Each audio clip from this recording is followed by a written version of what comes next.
So I'm going to actually shut the door here. Oh, not in? Oh, this is Lego.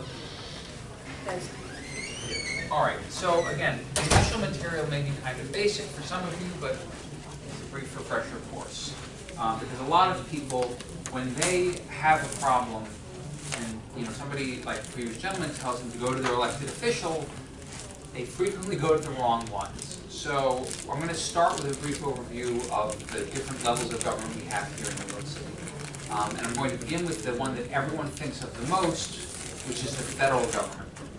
So, when everyone thinks of politics, they think about the presidency, they think about the White House, and sometimes they'll think about Congress. So does anyone know who the two senators are from New York? Gillibrand and Schumer. Bingo. And can you raise your hand if you can tell me the name of your local congressperson, your House of Representatives person? Yes, ma'am. Well, is Engel. Yours is Engel, Elliot Engel? Good. Carolyn Maloney. Carolyn Maloney. Anyone else know their? City Council, No, Congress. Nadler, Nadler, Meeks, and sir in the front? Where do you live? Poughkeepsie. Oh, okay. Not sure I know yours either. But frequent. So the one, and does anyone know whose district we're in right now? whose district? Yeah, whose congressional district we're standing in? Perkins, formerly Randall. Used to be Randall, right? Now. You're closest. It used to be Wrangell, but now it is Adriano Espe. Oh, yes. Yes. So, but I'm hearing a lot of names, and this is where the confusion starts to set in, I think. Hey! Hey. What's up? I didn't know you were coming. Oh, I didn't know. Okay. Sign in. Yes, it is required to sign it. And do we have the translation services? Oh, he just walked out.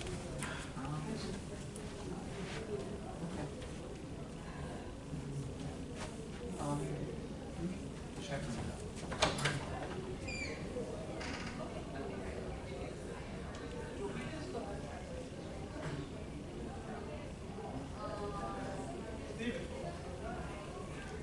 Can you still translate for this one? The woman with the two bags there. All right, so, but we were still on the federal level. So a lot of people begin to get mixed up with the levels of government and who's in what. And it makes sense. Sometimes people switch from one level to another. I heard a couple of names thrown out there that have recently switched between city and state and federal. And so the federal government, now here's the real question. Who knows what issues you might take to your local congressman? Anybody think of a federal issue that you might have to deal with? So, I went to Nadler, I live in a Section 8 housing. I sent him certified return receipt letter and in person another copy. I never ever got an answer from the guy. So, please. I've been there more than once And that's because Section total 8... indifference. Well, It's a federal building. Section 8 is federally funded but run locally. So Nadler wouldn't have even been able to help you that much. Can anyone think of anything that their local congressman might be able to help them with? There are 2 or 3 really big things. Immigration and citizenship. That is done through the federal government, and frequently congresspeople can help with that process. So visas, green cards, that kind of stuff. And the other thing that most people frequently have to deal with and have to go to their congressman for are Social Security issues. So disability, retirement benefits, that kind of thing. And then, but that's really it. Your local congressman or congresswoman, Sorry. no worries, cannot really help you with 95% of the everyday issues that you will confront that you need government help with. So you mentioned Section 8. Section 8 is misleading. It's a federal program. It's federally funded, but it is administered by either the state. Yeah, but this is not right, you understand? I mean, the federal government throws millions in there, and but won't look what happens there. Let me get to the specific cases later. So I'm not going to spend much time talking about the federal level of government, because unless you have a specific issue with something like Social Security, or Medicare, or immigration, Medicaid. naturalization, that's not gonna be that helpful. Okay, yo no voy a...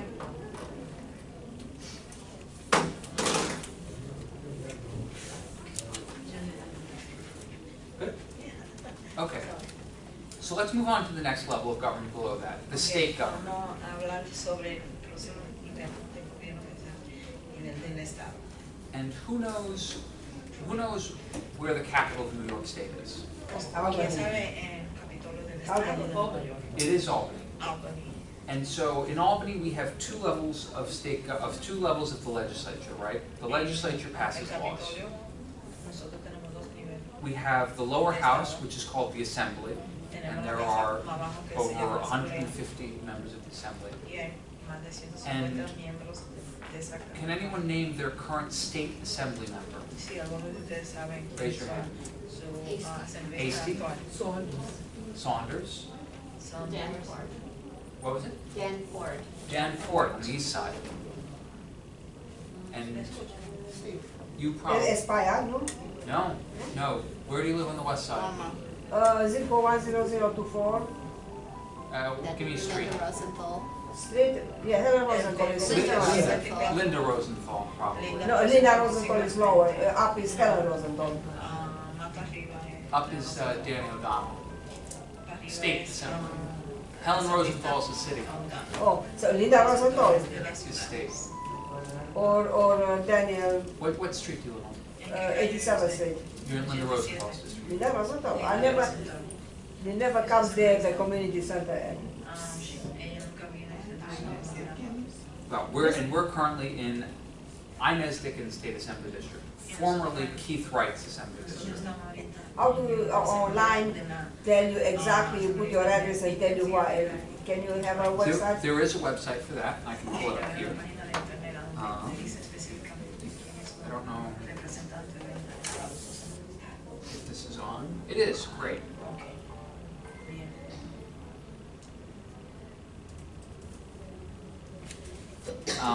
And so, that's the lower house, the state assembly, right?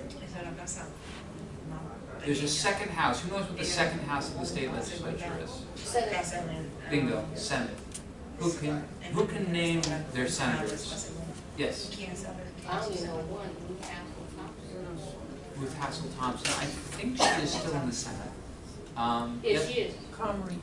Comrie is yours, yep. Liz Kruger. Liz Kruger, right. Marisol Alcantara is on the west side in the Heights. Who's on 10024, around Garda Riverside Community Center? Riverside Drive would be Marisol, and then a little further east of that on Broadway would be Brad Oilman. Yes, And Columbus in 87, who's there? I think that's Brad Oilman. Brad But Oilman. so, if you want to go online and look up your representative, there's actually a very good thing you can do. So I'm going to introduce you to something that will give you all of your districts at once. This is a very slow computer. What are you typing in exactly? I'm typing voter lookup New York, but I'll show you the proper address when it comes up here. I'll let it load. But so state government deals with state entities, and it deals with a lot of state laws. It has oversight over state agencies like the MTA, SUNY, the Department of Housing and Community Renewal, the HCR, the State Department of Transportation, the State Department of Environmental Protection, state agencies. And so your state legislatures can be fairly helpful to you, particularly if you have tax issues, like if you need to freeze your rent under SCREE or DREE, or if you get the STAR tax abatement for homeowners, or if you have issues with NYCHA, or if you want stronger rent stabilization laws. All of that occurs in the state legislative level. Who knows who the state executive is right now, and what its title is? No, the executive branch of the state is Cuomo, and he is the governor, right? So the governor of the state, in fact, controls much of what is important. Es el que controla So todo lo que es importante. on the state level, we have the governor here. Tenemos el gobierno aquí, en este lado. And most importantly, under the governor, we have the agencies. Y más importante, debajo del gobernador están las agencias del Estado. So you'll have Entonces ustedes van a tener DHCR, la División Department of de Health. Renovación, el Departamento de Salud, de Renovación de Vivienda, State parks, el parque del Estado, los parques que pertenecen al Estado. and the governor, through his appointments, directly controls Y those. el gobierno, a través de la persona que las signa, son los que controlan esa agencia. The legislature Los legisladores, el cuerpo de legisladores,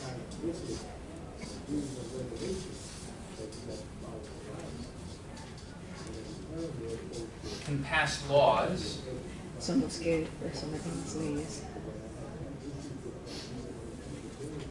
and budgets y hacen la propuesta affecting these agencies, but they do not control them. monetaria que afectan a estas The other thing they can agencias. Ellos no do lo is controlan, hold lo pasan por hearings. leyes. Otra cosa que se Oversight hace hearings, which es is something we're going to come to in a audiencias, moment. We talk about how to audiencias interact with government. para And so that's on the state level. supervisar. Finally, and one of the most important levels Eso for es people in bien New York sí, City and for en us el nivel is our city government. estatal. Y ahora para nosotros que vivimos en la ciudad, el And so- tercer nivel es el nivel es de la ciudad. If this is our city government, right? Okay, este es el gobierno de la ciudad, el gobierno local. Who do we have as the executive of the city government? ¿Quién nosotros tenemos como el The alcalde? mayor, El right? alcalde, sí. Who's the mayor right now? ¿Quién es el alcalde ahorita mismo? De Blasio, De right? Blasio, correcto. All right. And who can name for me some agencies that De Blasio controls? ¿Quién me puede nombrar a mí algunas agencias que el Environment alcalde de Protection, Blasio Health controla? City Department. DEP, La ciudad, el departamento de la ciudad de protección ambiente, pero en el nivel de la ciudad, correcto.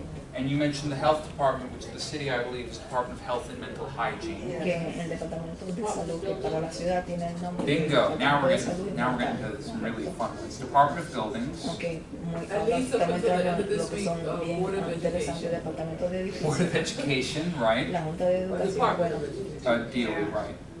mientras tanto. Who can name another really important one for this conference? Otro más importante. HPD, Housing que falta Preservation and referencia. Development. HPD, sí, HPD, correcto. And one last one that's also pretty important for a lot of Homeless people. Y otro Services, más que es muy importante Department of para las Homeless Services. DHS and also Departamento de Servicio a las HRA, personas sin, which is sin hogares y which también deals with a lot of welfare programs, el human departamento de resources recursos administration, humanos but que that tiene tells you mucho que nothing ver about con what it personas actually que van a does. buscar asistencia pública. And so all of these departments are under De Blasio. So, todos estos departamentos And they have their own debajo department heads de called commissioners usually, alcalde and de city Blasio y planning cada is uno under de here. ellos tienen And so then las we also personas que están have encargados de todos esos departamentos. the city's También nosotros legislative tenemos branch, and who knows what that's called? City El, Council. City council, right. el nivel legislativo en la ciudad. ¿Ustedes saben cómo se llama? Se llama el Consejo Municipal. And so here is where we're really getting to what the Department of Buildings person who was here earlier was talking about when he said, reach out to your electeds, reach out to your community boards. Ok, entonces aquí So, van a hablar cuando la What does the persona city del council have to departamento do with any of these? They don't del hire these edificio people, estaba right? ahí, estaba hablando que revisen con la They persona pass the budget that gives them money. su They hold Yeah. oversight que es lo hearings que to make sure that they're doing their job. el Consejo Municipal hace. A pair of Ellos glasses here. aceptan el And they presupuesto watch and make sure they're monetario de doing esa their job. agencia. And Ellos they can tienen pass some rules and laws. algunos reglamentos sobre algunos So that is the de power estas your city agencias. council has over agencies, yes. Entonces ese es el poder que su consejo tiene sobre ciertas agencias. Sorry? También ellos hacen audiencias. So I'm glad you're getting that. So I'm going to go one last level down, which is I'm going to go to the Un nivel más community para abajo. boards. Que yo le voy a hablar que es los Who knows what a community board even is? ¿Ustedes saben qué son las juntas comunitarias? Who can tell me what a community board is? ¿Algunos de ustedes me pueden decir qué Yes. son I las was juntas trying to apply, comunitarias? and I can start with this is an undemocratic institution. Well, it's composed by, it has advisory, it doesn't have enforcement or law, just advisory. No tiene enforzamiento, sino es para I don't know, considerar, para hacer. the upper middle class go there, I see them, I went once, it's not really anything about poor people. So here's what the community board is. Las The juntas community comunitarias, board, eso es lo que son. who knows how many people are in each city council district roughly? En About alrededor de cuántas 130,000, personas hay en todo which is enough to be a small city como itself, right? 130,000, que en realidad So, es como siendo una community ciudad boards, there are pequeña. 12 of them in Manhattan, there are En el 59 of them condado throughout the de city. Manhattan, entonces en la ciudad entera hay 59. And they represent Y ellos several representan hundred thousand people. a And so they 100,000 function as personas. almost mini city council people, except, Y as ellos the woman funcionan here como, pointed out, they eh, have little to no actual decision-making authority. They cannot pass laws, they cannot raise taxes, they can't como do anything. pequeños consejos municipales, excepto Their que only ellos no power pueden, derives from their ability to persuade and affect the city ellos no pueden council pasar leyes. El único poder que ellos tienen and the es agencies, el and the poder state de, and federal level too. But the city, tratar community de boards proteger are a creature a of the los, city. a los concejales y And they a are composed of otras 50 diferentes people agencias. from the district Y cada junta comunitaria tiene who serve 50 on a personas volunteer basis. They que are son not voluntarias paid, y que vienen de ese and they are appointed by the comunidad. borough presidents and the city council. Y están Which is asignadas why some people por, view them as o independent. nombradas por el presidente So, de cada condado y los Now that concejales. we've gotten this whole mess up there and out of the way, Ok, ahora que Let's stop tendremos talking que about cabeza. the flow chart, the organization tree, and let's start talking about how the hell are any of these people going to help you? Sobre cómo estas personas le pueden ayudar a ustedes. And someone, Wait, question. yes, But Where would the borough presidents go now? that is a really difficult ahí, question. en The borough este, presidents used to be almost executive figures, but with the charter revision, a dónde asignan they have the cuando ability to vienen introduce los legislation in the presidentes city de los council. condados. So they're Es una kind muy of buena pregunta. legislative. They appoint community board members and have a large staff, so they're kind of Ahora executive. representan lo que But they're ellos hacen somewhere es in the middle. ellos And they have the están money, entre they have the medio. ability to allocate money. Ellos tienen la habilidad de So asignar borough dinero presidents a kind of float organizaciones, somewhere pero around here. en realidad no hacen leyes. So, ellos están entre medio de estos dos niveles. And so they have, so between, the borough presidents have the most power in appointing community boards. Los And they have miembros, some money that los they can give, representantes they de can give la, out. los condados. But other son than los que that, tienen their la powers mayoría are de la really parte, formally que quite pueden limited, asignar although a it can be a miembros de position la of great comunidad. power in terms of what they can accomplish. Pero en realidad el And poder so- y asignar dinero. Después de eso, en There lo was que a- ellos pueden yes. hacer tienen muy poco limitaciones. Borough president becomes an elected official, or is he? Borough presidents are elected by their boroughs. So Manhattan votes for the Manhattan borough president, Representantes de cada, Bronx votes for the Bronx borough president, etc. de cada condado Mind signing it. posiciones que son electas y, So, por ejemplo, How does los any of this help representantes you? de Manhattan que votan por su so you are down here, right? Entonces, ustedes están aquí abajo como ciudadanos. Ese es ustedes. And you have a problem. Let's Y usted say, tiene un to problema, use the vamos. previous workshop, your landlord is doing illegal construction in your Por building. ejemplo, vamos a hablar sobre el proyecto. So what's the que first thing you should en do? el que el ciudadano usted está haciendo According to the construcción ilegal en su edificio. ¿Qué es la primera cosa que usted debe hacer? Call HPD or generally call O generalmente nosotros llamamos 311. They will tell you to call 311. ellos le van a decir a usted que llame el 311. And 311 will, hopefully, if they're doing their job right, Y route the el call 311 esperamos si to están haciendo el trabajo either bien. HPD or DOV, right? Van And you will a- get a complaint number. Esa querella que usted tiene se la van a referir o al departamento de What do Vivienda you o think H- is going de to happen X o HPD, que es lo with que your piense que va complaint a to suceder con su 311? querella. Yes. They assign it to a code enforcement person. Ellos se lo van a asignar a una persona que está encargada del enforcamiento de código. And what are the odds you think that that gets followed up on? Y Very, well, they don't really have ¿qué to do porcentaje that. ustedes They make piensan a que ellos le van a dar report, and you seguimiento a esa sort of querella? follow up Right. yourself. They'll issue a violation, but if it doesn't happen. And has anyone Muchas been veces to ellos le the, dan has anyone been in obligación the de- circumstance where they called and their ticket was closed, but nothing was ever fixed? Raise your hand if you've had that experience. Algunos de ustedes han tenido la You called, experiencia they que ustedes han closed the llamado, ticket, nothing le was cierran fixed. de que el número, la querella se la cierran y todavía no le han reparado And, nada. but if nothing gets fixed, what Pero nada do you do? se le sucede, entonces This ¿qué is hacen ustedes? why the Department of Buildings person told you to go to your community board and your elected official. Por eso es Usually que it's the city las council person. personas de The reason is that the Department of Buildings, el departamento de HPD, edificio y Department of Health, the HPD, Department of el Sanitation, departamento de salud do y el not departamento have de enough sanidad resources to no tienen comprehensively investigate los every complaint suficientes that comes into recursos them. para investigar todas And las querellas que le entran a This ellos. being life, Y como and este this es la being vida, political, y the todo es squeaky político, wheel gets the grease. Lo If que- you make lo enough que- Lo que noise, sucede es que el they que will attempt quietly grita, by doing the entonces investigation, figuring ahí out es what que le van a happens, poner etc. atención.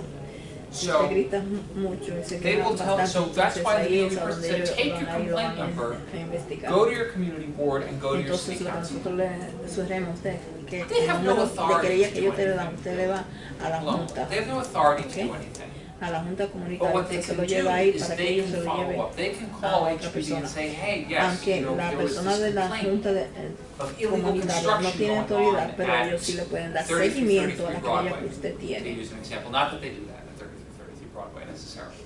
But, you know, there was illegal construction at 33 Broadway. Por ejemplo, The en el calls we put 33 in, de Broadway están haciendo what's happening? Have you construcciones sent an ilegales. inspector? ¿Qué es lo que sucede? Mandaron a I've hacer un looked, it's inspector. pretty clear that this is happening. What are you going to do about this? And Yo then HPD will pensé be like, que es muy we're going claramente to que ellos work están with the sucediendo Department of esto, que es Buildings, lo the que ustedes Department van of a Buildings hacer. is going to come in, you Entonces, stop work nosotros order, whatever. vamos a And ir al it's departamento that de HPD, amount al of departamento relentless de edificios, follow-through para que and talking to the le pongan un person paro a hacer una in construcción ilegal. DOB who makes the decision Entonces, los miembros de las juntas that really is where you comunitarias, begin to ellos le understand how to hablan cut through a la red tape persona del and push departamento things through the de bureaucracy. edificios que tiene And el poder de quite hacer honestly, decisiones. some elected officials Y honestamente algunos are de los better at oficiales this electos son than mejores others. que otros.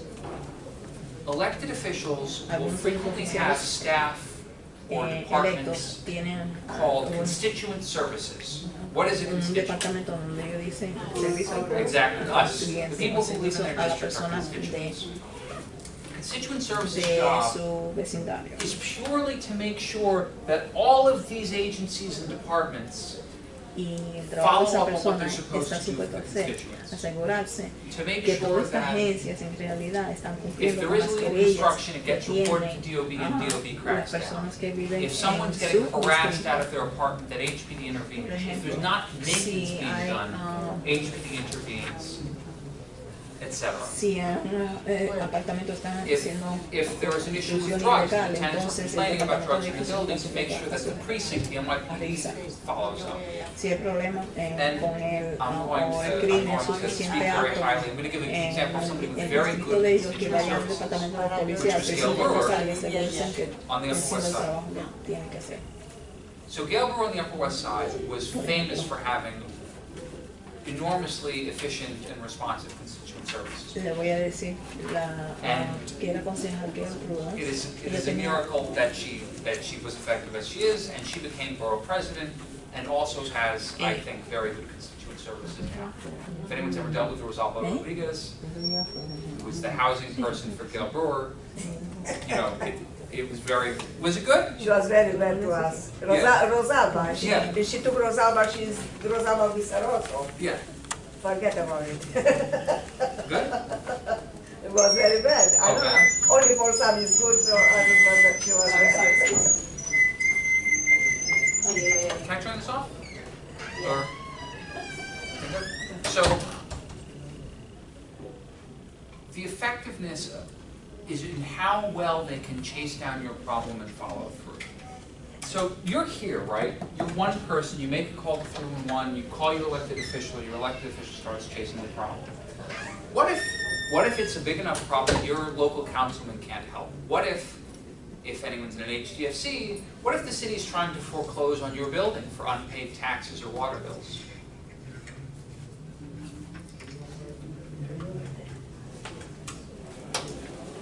what if that happens? Can your city councilman help you? Maybe, but you might need some more support. And so ultimately, when you attempt to fix a problem you have with city government, if the Department of Buildings isn't sending an inspector, if HPD is trying to force a regulatory agreement on your building if you're an HDFC, if NYCHA is not following through on the work order requests, the maintenance requests that you put in, there is a very simple paradigm that you need to follow in these procedures. And you need to figure out who at that agency is making the decision. Who is the person you need to convince, you need to flip? Is it the person who sends the inspectors out from DOB? Is it the person who does repair priorities at NYCHA? Is it the director of the TIL program in HPD? Whoever it is, you need to figure out who they are and what decision you need them to make. And that identification then leads to every next step you take. So who can think, let's say I am somebody at the DOB, and I run their Northern Manhattan, I don't even know if this is a position, their Northern Manhattan office that delegates inspectors in that area. What's one way you could convince me to send an inspector there? Yes? If we have a tenants association, an affected tenants association, And why is that going to convince me? because there's more people who are going to be squeaky wheels. Yes, you And, get that. So one way to convince me to do it is if my boss is mad at me and telling me to do it. So maybe in order to convince me to do it, you need to get to the person above me who runs the whole borough. And you say, hey, we're trying to get this guy to send an inspector, he's not doing it. And I don't think this happens a lot with DOB. I think DOB is very good cadence, to be clear. I don't mean to pick on them, but hey, why isn't this happening? And so you can have a councilman follow up on that. Or if you have a TA with 30 people in it, you can have each member of the TA call 311. And what will happen then is somebody who's sitting watching 311 calls, geographically will see suddenly that there are 30 311 calls coming in from one building. And that raises the profile of the building in terms of priority lists. The other thing you can do is have 30 people call your councilman's office if they're not making you a priority. In the case of TIL buildings, where HPD has left units vacant for years, has refused to allow tenants to access their belongings that have been placed in storage, all of these awful things, this went on for decades, a decade and a half. And what it took to get somebody to begin to act on these things was Palante organized the tenants in the TIL buildings. And they had a press conference, they produced a report. And then we said to them, this was in our community, where we said, well, it's budget season. And that means that all of the committees are holding hearings on the upcoming budget. Why don't you go down to the hearings and testify about TIL and about the money that they're putting into this program? And so suddenly, at these very sleepy budget hearings in the Committee of Housing and Buildings in the City Council, you had 20 people from TIL buildings, each saying their 2-minute prepared remarks. And one woman was reading, and I have been able to access my belongings that have been in storage for 8 years, or however long it's been since HPD moved her out of her apartment and put her belongings in storage. And the committee person, Councilman Jemima Williams, jaw dropped. He's like, I'm sorry, excuse me, can you repeat that? She's like, yes, I haven't been able to access my belongings in 8 years. And he's like, is HPD here? Can they answer this request? Like, what's happening? And HPD had left, which is a big no. You don't leave before the hearing is out without informing the chair. And they didn't leave anybody behind either. And then the news reporter came up after and she said, can you explain to me what that meant? So suddenly you have an article in the Post or the Daily News. You have the committee chair whose job it is to oversee your program breathing down your neck demanding answers. And you have, an oversight hearing follow-up schedule. And you have all these questions, and suddenly, oh no, you can get your belongings out of storage, which is not what we've been telling you for 8 years. Like, that changed their mind pretty quick. And it's knowing these access points of how to change that person's mind on a decision is where you really begin to understand how to use local government and bureaucracy. And so, I'm trying to think if there was another example. Let's say, and sometimes it's a very easy thing. Let's say, for example, that your landlord, you receive Section 8, and your landlord wants you out of your apartment so they can raise the rents and make it market rate. And your landlord tells HPD, oh, you know, they lied about their household composition, there's someone else living there. And you don't have anybody else living there, it's just you. But you know, the landlord, suddenly now it becomes an issue at HPD. HPD asks you to verify this or confirm. If you don't respond in time, they'll take away your Section 8. So it's a horrible thing for a landlord to do, by the way, because it can seriously mess up your life and you have to spend a lot of time fixing it.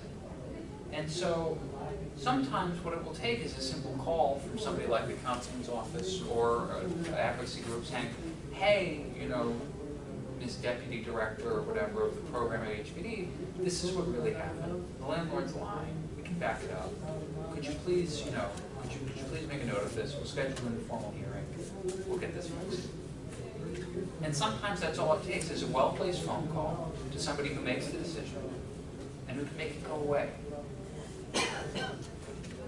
Other times there are much more formal processes that you need to be walked through, sometimes even with a lawyer, to make sure that you answer the appropriate way and that you get either the benefits restored, or you don't get evicted, or you get the conditions in your apartment that are unsafe and healthy and repaired. But all of these require the mindset of understanding who do I need to convince, who can I have help me convince them, and then if necessary, maybe an extra step, how do I motivate those people to help me? How do I make myself a good enough priority? It's all about you. You have to be not obnoxious and rude, but you have to be persistent, very persistent. You have to make them want you to go away so they will fix your problem. The other thing is you can be powerful. And so how much power do you have right here, calling 311, asking your city councilman, what power do you have over your councilman? Why should they help you? You elected them, you're a voter, hopefully. Hopefully you're a registered voter. But how much does one vote really matter to them? Not a lot. But what if you have a TA? What if you have a tenants association? We don't have. I know you don't. But what if you have a TA that organizes your building and you can say, if you don't help our building, all 50 of us or 100 of us aren't going to vote for you. And what's more, we're not going to let anyone in who's carrying petitions and things like that. And then suddenly they're paying attention because that's a building. And now what if your TA is part of a block association? And you say, now it's just not just our building that's not going to vote for you. Now it's our whole block that's not going to vote for you. In fact, we might even run somebody. Or imagine if you're a building in NYCHA, and it's not just my floor, not just my apartment, not just my building. Now it's the whole development. Because you haven't repaired our roofs, you haven't fixed our doors, you haven't done X, Y, and Z that needs, replacing in apartments. And so why should we vote for you? In fact, why shouldn't I, as the TA leader, run against you? Give me a reason. It's a headache for them. It really ruins their day. And we have these wonderful things called elections every 4 years in the city. And we have the good opportunity to be an election year this year. And so, the first thing I want to say is, if you want to get an elected official's attention, the easiest way to do it is with a big pile of money. Most of us, though, don't have big piles of money lying around. So the only other recourse available to us is other people. There are two ways to have power in New York City. You can have money and resources like that, or you can have other people working with you. And the more people you have, the more powerful you are. And that's where I want to go to next, after this sort of overview of how things work. So it's an election year. What do you have? What power do you have over elected officials, who want to keep their jobs? You mentioned one thing. What did you mention? give your vote. What else do you have? I'm an expert, listen to this. If you shake them, and especially when it's election right now, have your own, not flyer, handouts with 20, with 10, and when they have like mayoral candidates, you see the tracks outside, give them to all, the news. Police in a car, give them also, give to the public. And you never know when the media is going to pick on Right. it. So you can, media attention is another thing. Media attention can cost them votes. It can make them, and it can just take their time and attention away from things. And It can throw off their whole day. have materials with, have cameras, buildings what happened, and people like to see pictures. What's the other thing? Who knows something else you can offer or take away from somebody who wants elected office? Build a website Hold and on, wait. Anybody have any? Their donors maybe. Kind of go Their credibility. In order to run on the ballot in a primary in New York City, raise your hand if any of your elected representatives are Republicans. City council, state, federal. Didn't think so. Usually New York, not. Usually in New York, elected officials are what party? Democratic Party.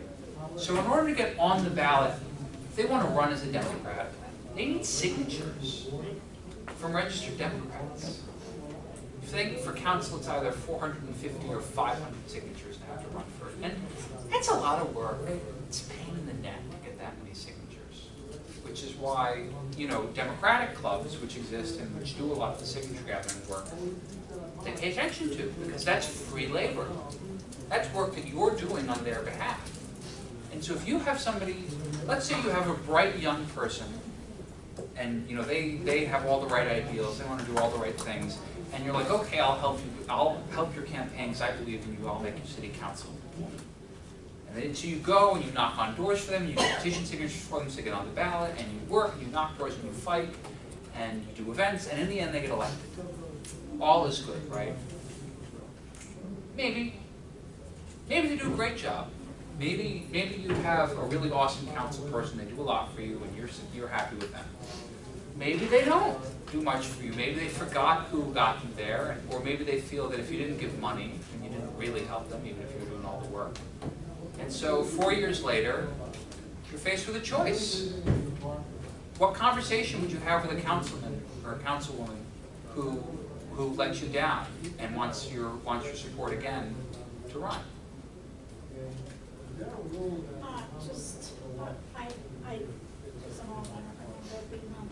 We actually had somebody standing on another corner. I like our councilman to a point, but just very quickly, I'm in District 5, which is a very wealthy district. Karate? It's been chaos. And it's also a north, which is a naturally occurring retirement community. Most of us are upper middle class, and there are people like me who are not. And we have very little place. So, especially you even said you get a bright young person. Well, guess what? There's some of us who still have a few synapses connected who aren't young.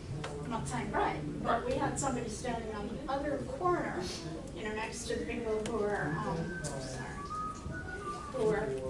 collecting signatures for Ben Caleb's. But this is a brilliant election. No, and so, but what I would do is I would say, look, and I would do it early. I would say, look, I supported you last time. We won.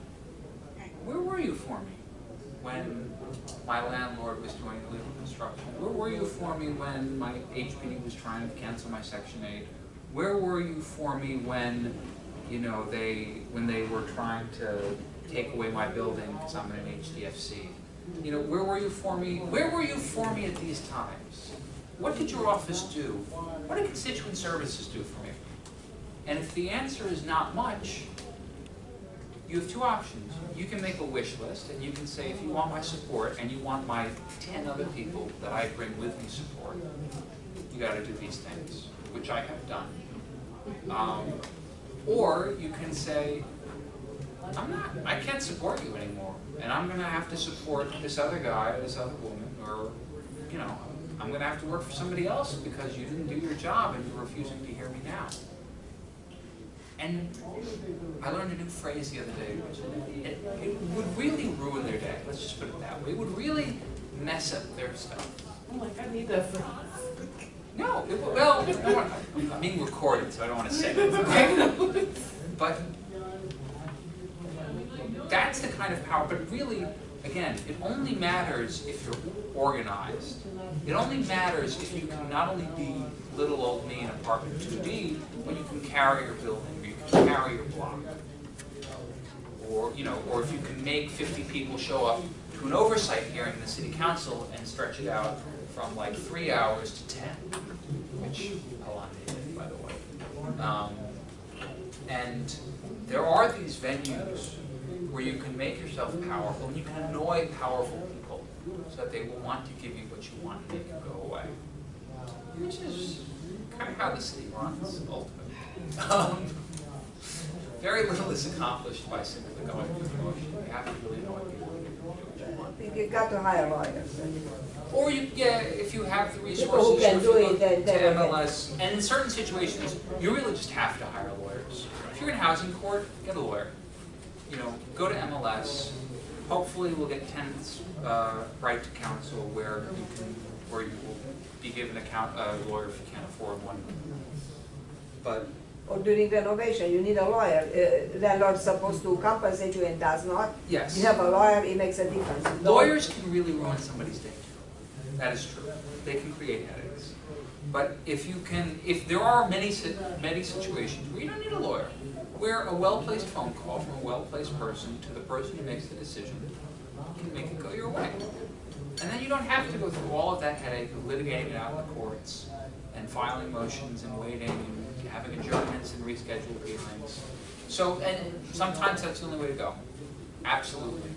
But lawyers organize the tenants, and it costs a lot of money, and navigate and negotiate with the landlord and compensate you, whatever the issue is, it makes a huge difference. Lawyers do make a huge difference. No argument. Mr. Weinberg, I'm sorry, sometimes I've had an experience where, you're better off self-representing, because there are times that a lawyer can speak for you, and once they've spoken for you, it's as if you've spoken. So I've had an experience where I've had signed a stipulation as per my lawyer's recommendation, and when I went back and said, but, they said, but you signed it. And if I had, and it's not that difficult to draw a stipulation or file a petition. They're kind of boilerplate. I don't know if you're an attorney, I'm not, but they're sort of boilerplate forms that you come to answers to petitions. And even if you don't file them correctly, sometimes you're better off at the very least understanding and advocating for oneself and not expecting an attorney to represent me because they're representing a lot of people. An attorney should always explain to you what you're signing before you sign. That's an important point. But and some attorneys do better than others. But there is a lot you can do without an attorney. And frequently, so where do nonprofit groups, where do organizing groups like Palante, like Mirabelle Sisters is another one in my neighborhood. I'm sure there are others in different parts of the city. But where do these organizations fit in? Do we have any idea? Which question? Organizations like Palante, like Mirabelle Sisters, like Goddard Riverside Project, kind of, where do they fit into all of this? Not profit. They advocate. They can sometimes be the one to make those calls.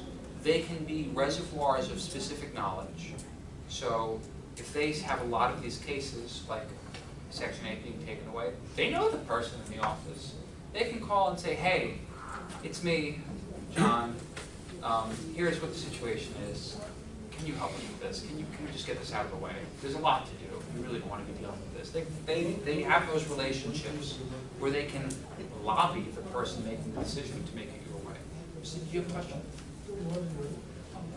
Oh, yes, sir. They also help organize those tenant associations to the buildings that don't have it.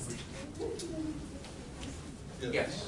So they can help you get organized. They help you organize. They can help you pool resources to have lawyers or other people who can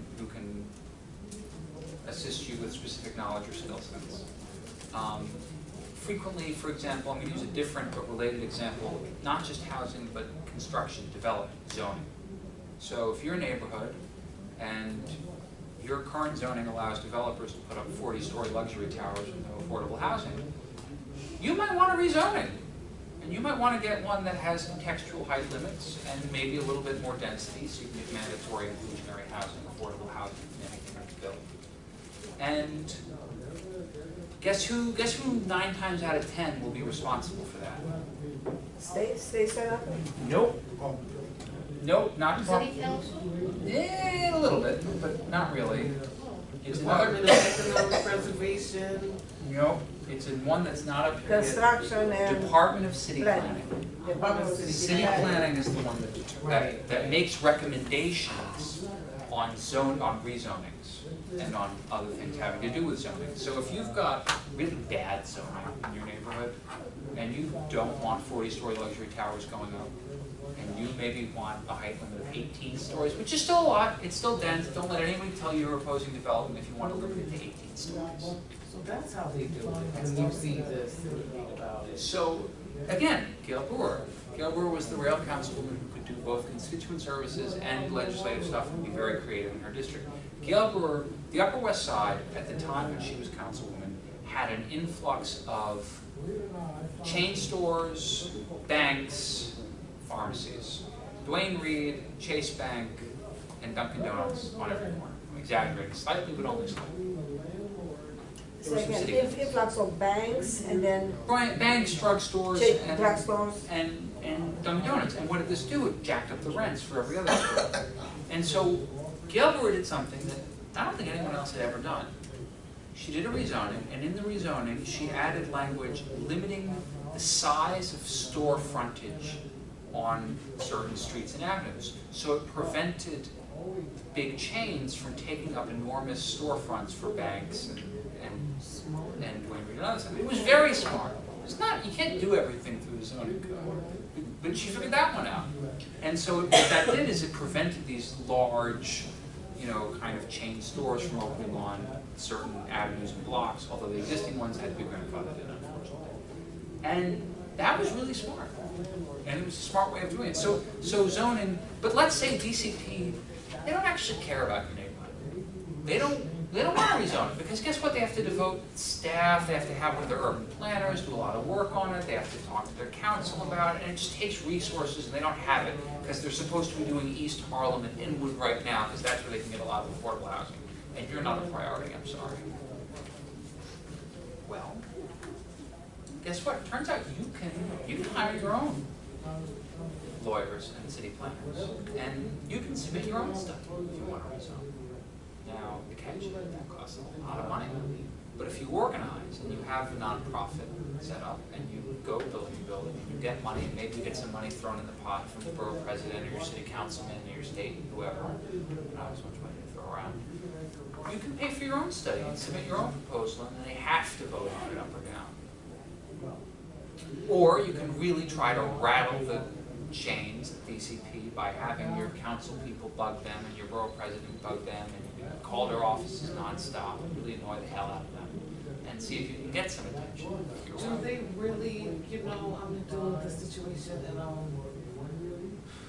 it's crazy. And do they really take phone calls like serious? And one of the things is I'm shy, and the people who have kind of lorded power over me in a sense, because we all know and I'm an artist, so do they really pay attention?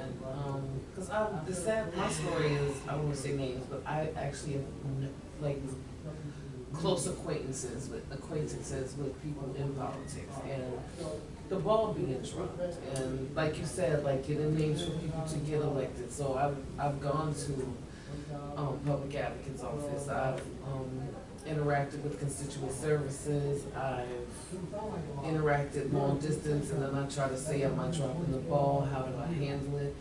Because sometimes, just as a citizen, you feel I'm a really modest person, so I try not to I'm busy in the community, but then I'm not. I'm kind of an introvert, and that you know things, and you don't want to just throw people out there like, what is this? What's going on? But like you said, the squeaky wheel gets the oil. Yeah, you have to fight for yourself, because if you don't, no one else is going to.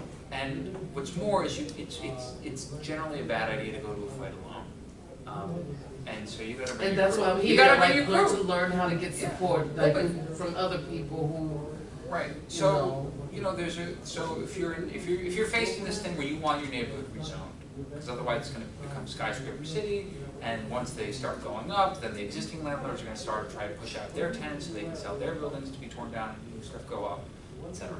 So you have to start, you have to get your friends together, you have to say, this is what's happening, we have to do something about it. You should go to your community board, which also has some interest in these things, but then you gotta go, your friends have to talk to their friends in other buildings, who then need to go door to door, floor by floor, in their buildings, and get people involved, and you need to have meetings, you need to flyer, you need to talk to the local businesses that are gonna get displaced if this keeps happening. You need to talk to the PTAs at the local schools, which are already overcrowded, and gonna be more overcrowded if these new buildings go up.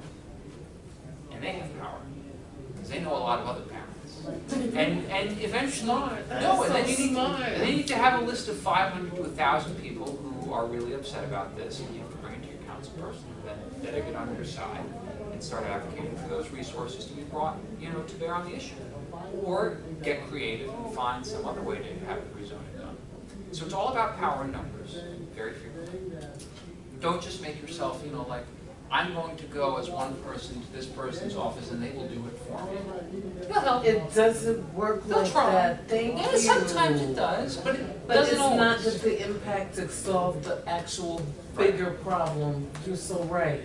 Right. It's And the hard. community board can help you, because those 50 people on the community board tend to be connected to a lot of other people. And they can amplify your voice, and they can write resolutions. How you deal with a community board? You write them, or what is the way? No, you show up at their meetings. Oh, you show up and just say, Yeah, and the smart thing to do is to call in and write ahead of time and say, I would like to have this item added to your agenda, at the appropriate committee usually. If it's a housing issue, there's usually a housing committee. So you say, I would like to have this added to the committee, I have a problem. but first of all, you have to get emails from them, see the programs, and be familiar with It's usually on their website, or you can go to their board office. What's so funny is I like shy away from politics, and what you're saying is so right, and it's like my situation is one of those that it's forcing me to be more active. Politics is your life. It It is ultimately your responsibility. You can It either is. be involved in politics It's true. or let everybody else steamroll you because you didn't get involved. It's There is no, I don't do politics. That gets me so angry. Yeah, it's That gets me true. really angry, especially in a city. Right. Guess what? Your Everything daily is life politics, is politics. yes. Your rent is somebody Politics. else's income. That's right. And they That's will right. do whatever they can to maximize their income frequently. True. And that usually means squeezing you. It's true. And so, it's a political I'll put her battle. in. It's one of power. And maybe you don't have the money they have, but you've got, 5 million other people like you who are willing to take control of, the laws and protect yourselves with the law. Which is how we got rent stabilization in the first place, which is how we got building codes, which is how we got zoning. Zoning, tricky history, but people should be aware that there are different type of landlords for profit. no. I'm not. The problem of affordable housing for working class, and there are some Section 8 buildings that people are dying there, and your issues are not really addressed. Right. You have social workers who know who comes to you, what's your age, what your disease.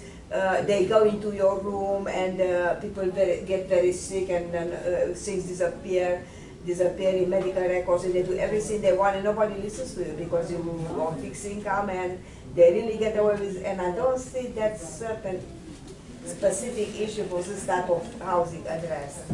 No, You know. no. And there are many types of landlords, non-profit landlords, and they get away with a lot. And local elected officials, they are in cahoots with them. Yes. Gayboa was across my, It's true. 2 minutes from my house. I know her, she went to Qatar, she had lecture, she said one thing, and next day she did different. She's like this, she's not really as good as you're saying. I know her, Rosalba Rodriguez, I know them. it depends where it's going, say one thing and another thing, and she's good for everybody and not good for certain. She's not, she was very shrewd girl to her, that's it. But no, she did not help the tenants in my building at all. And very much in cahoots with the police also. So, this is politics. Nothing's ever perfect. I understand, I'm not laughing at you, I understand. You have to look out for yourself. And you have to look out for yourself, but you better be smart enough to understand that your interests are you're only gonna be able to look out for yourself if you help other people help you. If you help your neighbors, your friends, the parents of your kids' classmates, all of that. This model applies to anything and everything. You find out who makes the decision you need made, and you do it. So, by the way, it's an election year, right? In that rezoning story, maybe to get a rezoning done. Remember, sometimes you don't have to change the person's mind yourself, sometimes you change their boss's mind. And then their boss changes their mind for them. So, who ultimately controls pretty much every city agency? The mayor, who's up for re-election this year. The mayor, and yeah, he's probably going to win re-election no matter what. Maybe not though. We had a Republican mayor for whatever since 1990. Bloomberg or Giuliani? Giuliani through Bloomberg. We had five terms of Republican mayor. That's 20 years. So no Democrat should get too comfortable in the mayor's office. And Bloomberg was, in some issues, was very Republican. Some are liberal and some was very anti-political and pro-police. He really ran as a Republican. So I'll call him a Republican. Did Bloomberg run for Yes. He did. Yes. No. But Everything like is good. I appreciate it. of course. Thank you. So it's an election year, and guess what? The mayor has about 50 agencies under him. I'm exaggerating slightly. I don't actually know the number of agencies. It's a lot. You think the mayor knows more than 5% of what goes on at these agencies? No. Maybe some big stuff. You know, he has deputy mayors for that, and commissioners, and assistant commissioners, and so on down the line. So, if something hits him politically, he then turns his deputy mayor or his commissioner and says, "What is this? What is this? Why is this coming up? Fix this." And suddenly your priority becomes the commissioner's priority, becomes the assistant commissioner's priority, becomes the director's priority, becomes the assistant director who's mindfully trying to change priorities. So can you Give tell us us, a suggestion on how to form an advocacy group as an individual, what steps an individual can take to form an advocacy group? You get 5 people in a room and call yourself something, and then you build from there.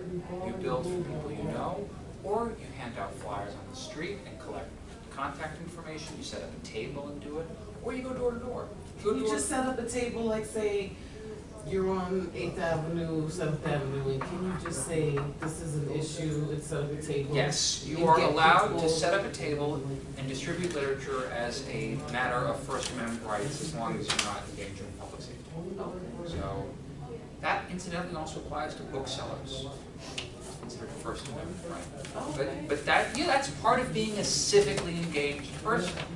And, you know, we've gotten kind of put in our bubbles, and we go from work to home and back again, or we do whatever we do, and we don't spend as much time as we used to engaging with each other on matters of civic importance. And that makes it easier for us to fall prey to our landlords, to city agencies that want to do something, to scammers, whoever it is. Isolation and a lack of social connections and civic connections makes everybody weaker, except the people who already have power. so can you tell us, number one, how to approach the Department of Investigation, the city, how to approach and if they are effective? And number two, if Inspector General is good place to complain. Some other agency, Inspector General, I think the state has, I don't know. and Generally Department of speaking, Investigation. what you're talking about tend to be investigative or enforcement agencies. So DA, the AG, the DOI, the Inspector Generals for an agency, they tend to be in an enforcement and inspection capacity. And generally, they, like everyone else, want to get their work done without having to do extra work. So, in order to get them interested, generally speaking, you need pretty concrete documentation of malfeasance. It's difficult, it's hard. You know how many crimes I am aware of in my neighborhood by landlords against tenants or by co-op, HDFC co-op boards against shareholders that will never ever be prosecuted because it is way too much of a headache for somebody to investigate by themselves. And unless you're dropping a giant stack of papers proving it on the desk of whoever's job it is to enforce this, it is not worth the resources for them to investigate something that for all they know may not even be there. You need to show pretty clear and convincing evidence that you have something that can be prosecuted. Yeah, you have to talk about fraud if there is, they go there. You have to talk about fraud. If I walk into an office and say there's fraud here, what is the first thing that somebody who doesn't really need an extra piece of work on their already overflowing plate is going to tell me? Where's the evidence? Do you have any evidence? Do you have any proof? Do you have any documentation? Is there any letters, video recordings, photographs? Even And when so you have all with enforcement agencies like that, investigative enforcement agencies, you want to do as much of their work for them as possible, which is really frustrating. It is so bad, I can't believe this. It is. Because they do, because you know how many OSHA inspectors there are? OSHA is the Office of Workplace Safety Yes. and Health. Absolutely. Actually, I don't remember what it stands for, but they deal with workplace safety Yep. and health. Yep. I think there are like 3 inspectors for all of Manhattan. Exactly. You know how many construction sites there are in Manhattan? That's right. Before you get into every other workplace, you know how many construction sites there are in Manhattan? Mm-hmm. So, in order for them to pick which ones they visit and inspect, they have to have pretty clear evidence that it's going to be worth their time. It has to be really kind of bad, I guess, too, in a sense, because, you know, Right. it slips through so Or somebody much. has to be breathing down their neck to get them Yes. to do it. And so, again, that's the motivation. You have to also make them need to do it, but you also have to make it easier for them to do it. You have to say, look, This is one of the reasons the things are so bad for tenants, because they don't have enough personnel, they don't. And even Attorney General Schneiderman, last year, only 2 women came. They did not identify themselves, and they discouraged them to come back. Oh, we have only 2 or 3 lawyers in the office, and they wouldn't say their names. Yeah, Schneiderman. He asked me my opinion about Eric Schneiderman. no, I didn't, but but I get it. No, and I get it, and they're not wrong, right? You know, yeah, they only do have 2 or 3 lawyers in that office, and there is a certain number of hours per week you can squeeze out of those lawyers that they then have to pick a case on, and they want to pick the ones that they're most likely to win. Spitzer, he said he was in a paper, he had 600 lawyers. And Schneiderman doesn't have enough lawyers. Nah. They do it on purpose, so they don't really fix the things. This is my, Yes. Eric Schneiderman. Who would you go to explain, to complain about the construction company who did renovation in a particular Mitchell-Lama building? Is it Mitchell-Lama Co-op or Mitchell-Lama Rental? So it's Mitchell-Lama Rental.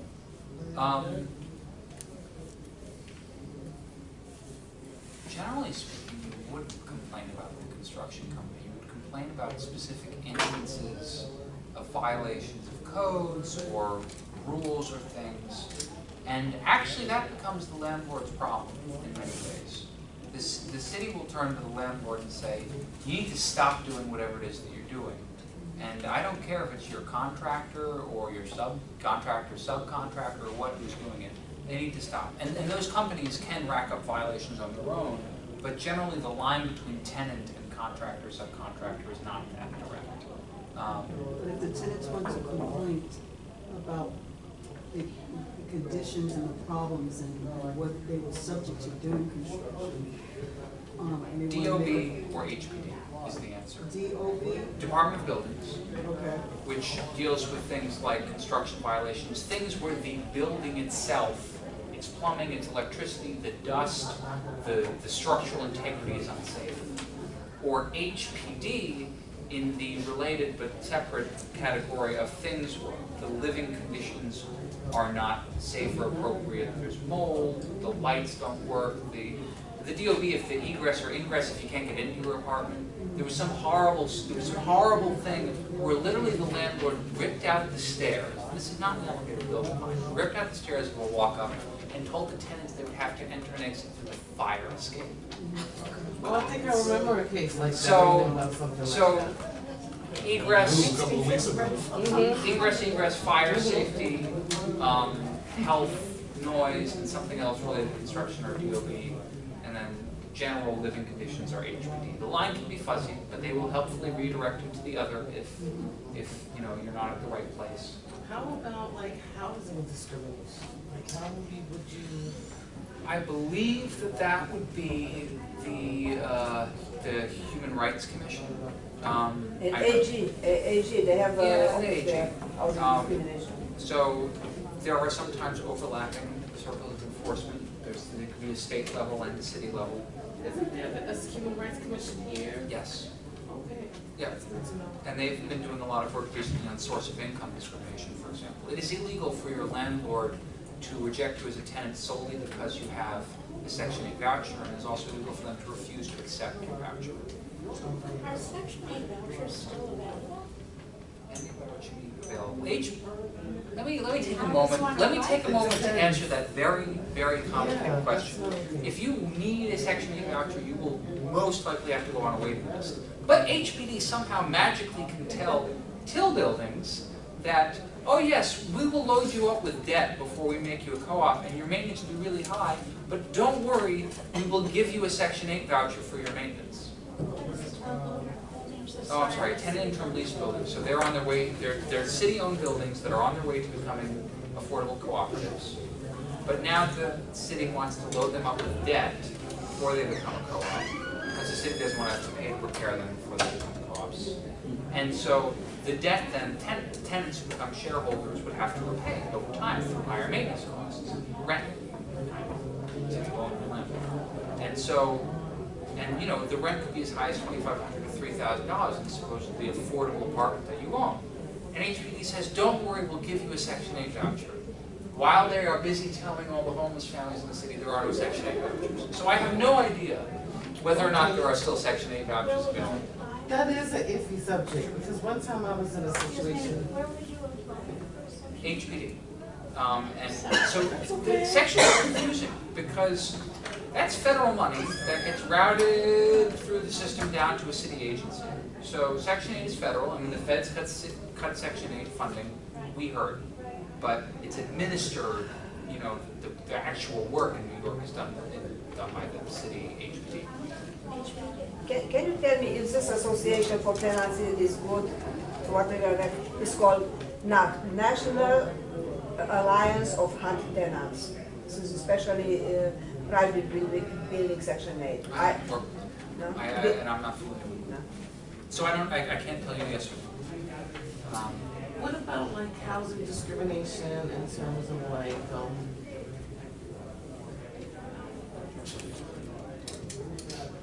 okay, because right, I'm trying to focus on that more on housing. Like, say if you were in a building and there's a lot of activity, because for me, I'm from Colorado, but I've been here over 25 years. You're in New York. Right.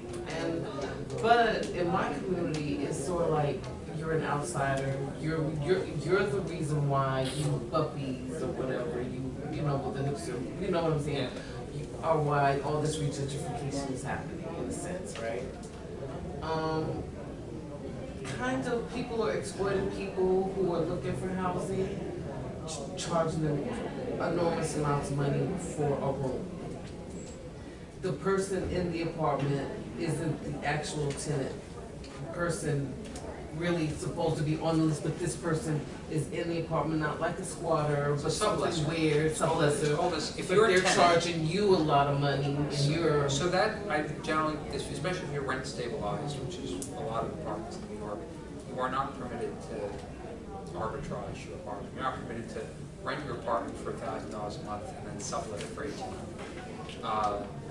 And you know that's And that's kind of what I'm at in this situation where I'm looking for an apartment and I'm dealing with a situation where the person is, I'm kind of suspecting there's something going on, and I've paid a lot of money, and it's just, now she wants to do, you know, everyone's just doing really grimy business and trying to navigate through the courts, and I've been through situations like this before.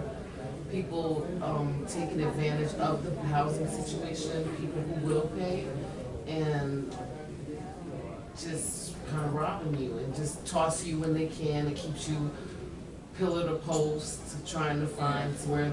I am not sure.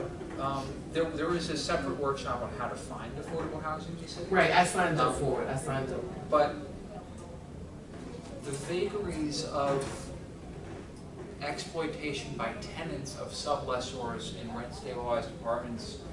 Actually, there's a very helpful little orange salmon-colored book the Attorney General's office is giving out on tenants' rights that can be a little more clarifying. But I would Is that have would I to. be able to find it? It's right on the other side of that divide. There's- Oh, so is that the Attorney General? The attorney's from there, so, okay, and they'll be here this week. Right. But, you know, so you can also, there's the roommate law where you can have a roommate with a campaign more than, I forget what, of the rent for the. Because now she's like doing this whole thing where she's been very harassing, she lies a lot. And, Does she live with you? yeah, and Oh, so you're a roommate? And I asked her, I was like, and I went through a broker to get the connection to her. Cause really what she wanted was like to rent a room, 2 bedrooms, but you stay in your room all the time. You know, you stay in your I don't room. think that's general. And you know, no use of common areas. She took the kitchen table out of the kitchen, so there's nowhere to sit and eat. She just does a lot of weird stuff. I would ask before you leave, as people filter out. I'm so sorry, turn 'cause the- I was late. No, it's okay. Turn just the got there. Sure. questionnaire there. But, And so that's, you know, it's one of those situations, and I've been in a situation like one time a person wanted to hold on to an apartment because she was like, she left me kind of high and dry, but pay her the rent, it was like $339 a month. And she was like, well, I'm gonna hold on to the apartment because when they wanna buy people out, I wanna get my cut. So I don't- And I so, don't actually know the specifics of the rights of roommates or sublessors. okay, And I think it does depend on whether or not it's a rent-stabilized apartment or not. I think it is, and I don't really think this person I pay is the apartment. Tenant, Right. less. May not be the prime, would that, what we call the prime tenant or whatever. Yeah, I would do a free consultation with a lawyer. I would find out your rights as a roommate. And, you know, I would also find out if you're in a rent-stabilized unit or not. You can request that information online. And when I try to even find that on my phone, which I didn't even show you, it's like I've dealt with hacking, the whole cyber, I'm a victim of the new cyber crime thing. And it wasn't even allowing me to look that information up, like you said, like I know to investigate. It's not even allowing me to see, okay, what's going on here. Kind of weird. I didn't even talk about district leaders, which are people who are also supposed to help you, especially if you're being ignored by your local electeds. They are Democratic Party officials, and it is their job to make sure that people get elected, and so they often help run Democratic clubs and collect signatures. They can be influential, the good ones are helpful, the bad ones aren't, just like elected officials. You mean like councilmen, assemblymen? So no, district leaders are an unpaid volunteer party position that are primarily responsible for organizing the party, the Democratic Party in their districts. Republicans have them too, actually. And making sure that people turn out to vote, sign petitions, know when elections are. They figure out, they help decide who gets hired for poll worker jobs.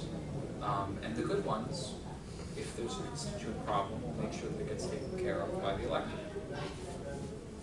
It's another avenue, it's another pressure point. Of course, then you might have to volunteer to carry petitions with the district leader, but that's, you scratch my back, I scratch yours. Right. It's good to go to the law library, public law library, you know what it is? 80 Center Street, third floor.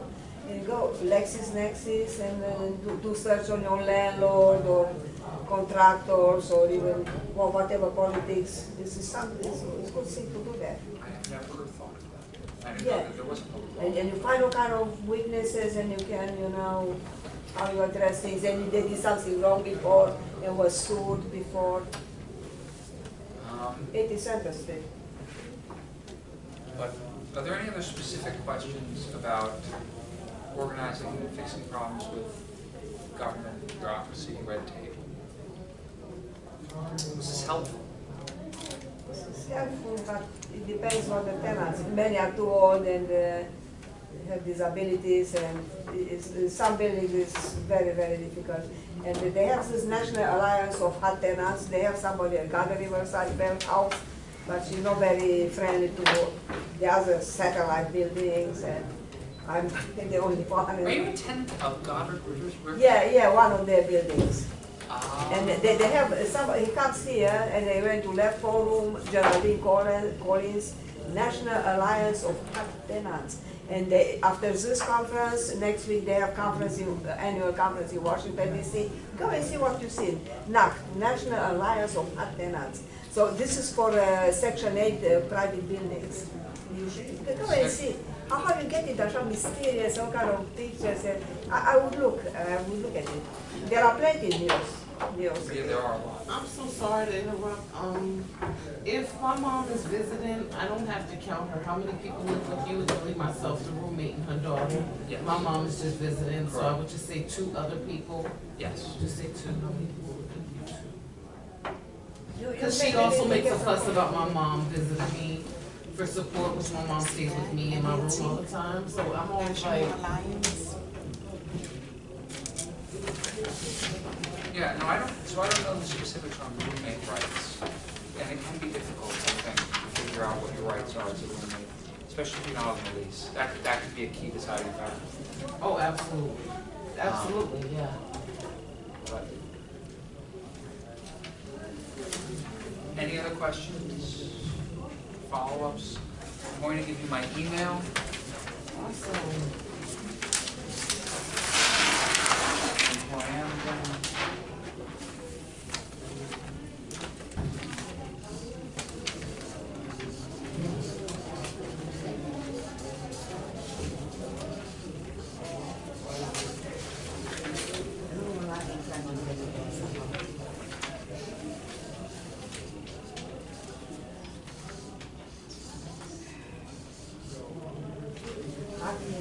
Federal section.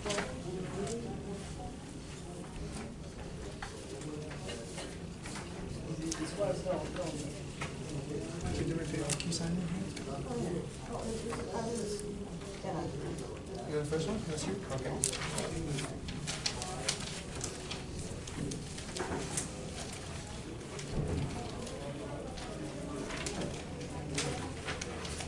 That's a J. I have terrible handwriting and I know it.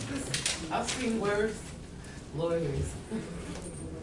I'm not a lawyer. This is, I I should know, make I that heard very, you very say that, clear. that's why I was teasing you, like. It's good to be a lawyer, have a fund, non-profit, No. and fundraising, and I'm a legal proofreader, so It's I'm great just- to be a lawyer, except you gotta have 120 grand in law school debt. Yeah, So- thank you. So maybe not always great to be a lawyer. I just they feel like very that much should need have been it. mine. They need it, To go to, the access of, I got to get something from George Soros, maybe, the guy. Open society. Yeah, but he has all kind of kids money, all kind of Yeah. nonprofits and. No, look, nonprofit landlords can be some of the worst landlords. In fact, I largely blame the Abyssinian Development Corporation for, yes. a lot of things that happen. But I mean, George Soros, give it to Palante or, I don't know, you from Palante with. I'm not from Palante, I'm from the community board, from Manhattan Community Board 9. And do you do that full-time there? No, I don't think anyone You does. do a day job? Only, yes, my day job is as the executive director of the Manhattan Democratic Party. Oh, so that's what you do, awesome, what I do. okay. Oh, so that's great. Well, it is what it is. That's neat, that's neat. But you know, another thing, elected officials, they send newsletters. I don't vote. I'm permanent resident. I'm a citizen. And they send only to certain people who are more connected with them. They're not ready for everybody. No, you can sign up. You can sign up for email. Yeah, I guess so, but still it's not, they get newsletters and always text. Are you I get emails, but I never look at them. Well, you made me feel a little more comfortable wanting to get involved because I try to look on the bright side, even though my situation was really crazy. I want to get more involved. I get. And just more aware of what's going on and understanding what people are going through and how we must be involved in society. Like you said, You have to. And I'm right, and my writing is somehow political in its own way, even though it's fiction. But like you said, everything we do, life is political. You're right, absolutely. Right. And you don't want to be jaded to believe, and it's not that I believe all politicians. I'm not one of those people like, lawyers. Like I said, I want lawyers, but you realize how everyone is kind of. It's a delicate situation, diplomacy, to keep some type of peace, cohesiveness, I guess. Right. But I appreciate that honesty. Like, yeah, you have to be loud, and we have a right as constituents to say. Well, and we have a right as not rich people.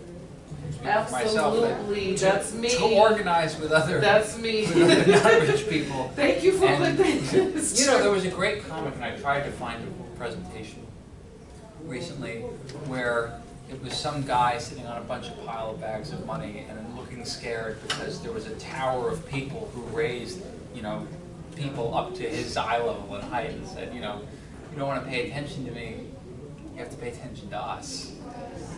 This is done, by the way. I think we're over and we're probably over scheduled. But I know. Thank you so. I'm so sorry, everybody. No, I was and I'm happy to late. answer I'm any so questions. sorry. Go to your community board meetings. They are by law open to the public. You know, if you're a Democrat, join your Democratic clubs. What do you do if you got mad and you changed to independent? But I always identify with the Democratic Party. You should, but I've never. quite honestly, you should re-register and join, and register as a Democrat, because then you get to vote in primaries and sign petitions. And you may have, in fact, accidentally registered as a member of the Independence Party, which is a very misleadingly named party. Because you think you're an independent, but you're in fact a member of this party that only exists on paper so people will pay them. Absolutely. I didn't go that route yet, but I was mad. That's why I said, what do you do? And so I was like, should I do that? I have to make sure. No. Because I'm registered Democrat. Because guess who still. noticed that you deregistered as a Democrat? No one. Absolutely no one.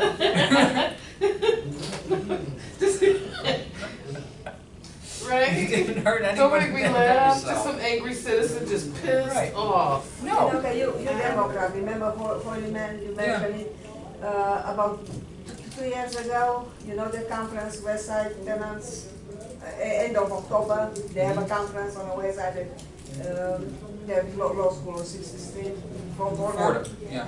Okay, and he said that 157, all these huge skyscrapers, people from outside, they park their money in New York and buy these properties and they don't pay tax. I don't hear anything about that. He was very much for tenants. What happened? Do they pay tax? There is any legislation in the city council? They do not pay tax. Why not? Well, to put it really simply, to go really, make a long story really short, because the real estate money controls the New York State Senate. And so you can't pass any laws about that. Why not local laws? Because anytime the city tries to pass a local law that they don't like, the state will take that power away from the city. You just saw it with plastic bags. City tried to do a 5-cent plastic bag fee so that, you know, to reduce the use of plastic bags, so more people would use those lovely free bags they're giving out in the next room. And the plastic bag industry didn't really care for that law, did they? And so what did they do? They can't buy off the city council. They buy off a bunch of, you know, like, state lawmakers, and the bag tax dies, and the state then says, no, New York City may not pass a bag tax law, and they take that power away from New York. Interestingly, they didn't take it away from all places in New York State, just, I think, New York City. Home rule, Let me no? tell you this, a friend of mine is an FBI agent, and he says that the FBI had more than 175 agents. He happened to be one of them, just to investigate New York City politicians. Wow. He says, Mona, he says, they did the investigation.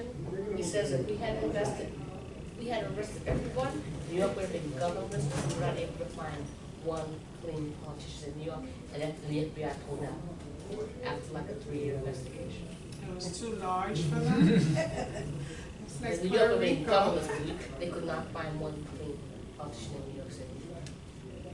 175 agents, 3-year investigation. So you're saying that the laws, any Basically, when laws did they end it? passed at the city council, they have to be approved by the state? They don't have to be approved, but the state can neutralize them frequently. But so, you know what would be a smart thing would be to, you know, dramatically somehow raise taxes on non-homesteads, non-primary residences. So if you don't live there, maybe you could pay really high taxes on it. But I can understand how this come from China or from other countries and buy this on 157 and all this huge, for foreigners, Saudi Arabia, these rich countries, and they don't pay tax. How does it come that they don't work at this issue, man? I want to They see don't that. pay income taxes because they don't earn income in New York, and they don't pay property taxes because 157 had a property tax break because it put in a little bit of affordable housing. That's what they mean when they say it doesn't pay taxes. They got property tax breaks, and the people who live there don't pay income taxes. People who own it but do not live there don't pay income taxes because they don't live in New York. They don't pay New York income taxes. But they should pay some tax, property tax or something, if no income. Well, I'm sure they pay some property tax, but they got a big property tax cut. Great.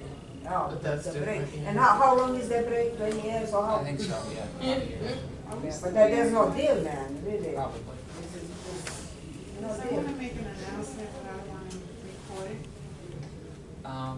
Yeah, I mean, Record it. I don't know how to turn that off. Oh, funny. Okay, so maybe I can make it. Here. I want to make an announcement on behalf of Barry, because No. well, not on behalf of Barry, but